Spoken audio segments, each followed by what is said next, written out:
Buongiorno tutti. I'm Francesca Elisabetta, and I'm responding to the Authority magazine interview of social media stars making a social impact. So the five top things that I have learned through this experience. First, I want to say that in my transition from moving from Italy back to the United States, having lived abroad 16, 18 years full-time, raising my youngest daughter there, getting citizenship, learning the language, going through the rites of my bloodline and my grandmother, I never expected to have happen what happened. I've had this nonprofit that I founded for many, many years and was working on many, many projects, but the direction post-COVID, moving home to the United States after being out of the country 16 years full-time and 2 additional years, 50% of the time, the direction of what I was doing changed. And one of the things that made it very clear to me, and I've got a little note pad here below me that was to help me stay on track, use the Ikigai to path out your true purpose. Ikigai.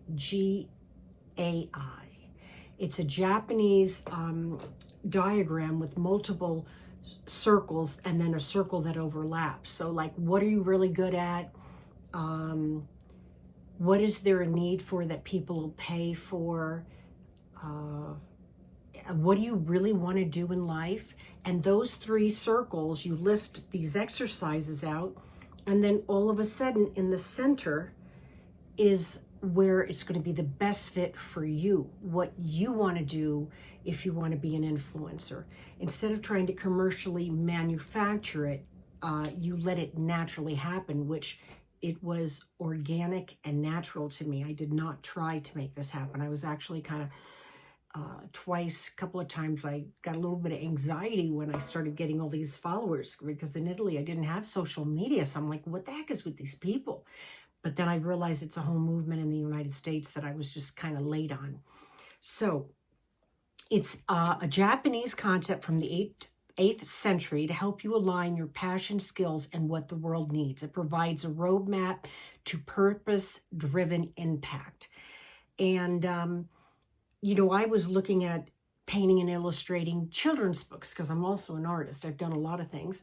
And I went and actually got some coaching, counseling, used the Ikigai, and that's where she came up with, it's got to be with travel. And I was just like, okay, what? And so then I just made videos on the discussion, made them public, and swoom, got picked up in the algorithms, and it just launched. Next, I'm going to say, take what's true to you and make it translatable to your audience. Don't try to be something you're not. Don't try to be something you think they want, because what you really want is to attract real, authentic, emotionally and psychologically healthy people and followers. You want to give to them what they need, cleaning off my glasses, and you have to look at what is true to you that you can translate to them and your audience. Number 3, attract the audience you are best meant to serve. So as this started to develop, and I started to kind of understand what was happening to me, that I was becoming what I joke about being as a gray-haired, wrinkled influencer to senior women 60 to 85 years of age, I fought part of the system because that's not what I was doing. It's not what I really thought I wanted to do, but it all came to be, and it's been a fabulous, fabulous experience. And even though sometimes people come into my groups of what I do, and they are not necessarily aligned with my objectives and values and goals, at first I used to try to bend over to please them, and then I started realizing I don't really want them as followers. I know what kind of people I want. And so I started redirecting once I defined what I wanted, and I started putting it out there. So I'll give you an example here in a second. Let me get through this 5, and then I'll come back to this point of how I am fine-tuning who is my avatar, which is the ideal client. Attract the audience you are best meant to serve. When you align your platform with your own life path, you naturally draw in an audience that values authenticity and is impacted most by your message. Number 4, inspire, encourage, and support your audience. Be present, relatable, and real. Use your platform to uplift and motivate, sharing both your successes and struggles to foster trust and connection. And number 5, embrace your humanity and connect with realness. True impact isn't measured by the amount of likes you have, but a genuine connection. Celebrate the shared humanity, the realness, the authenticity between you and your audience, positive attributes, flaws, and all. So I don't hide things, but I'm going to go here and show you an example of how I've had to work on this, because at one point in time, I started to start getting a handful of potential customers that didn't really seem like they were the best fit, and I had to work on, let's see if I can find it here, and then I can give you a better example. Is that a PDF? Oh, I think I got to go into Google Docs. Bear with me a second. I'm an old fart. Okay. And I have some vision issues.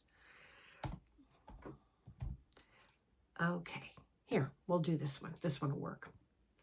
So as I started to see that there are people that sometimes want more from me than I can give, or want things from me that I just don't want that type of relationship. I want a really healthy relationship with my followers.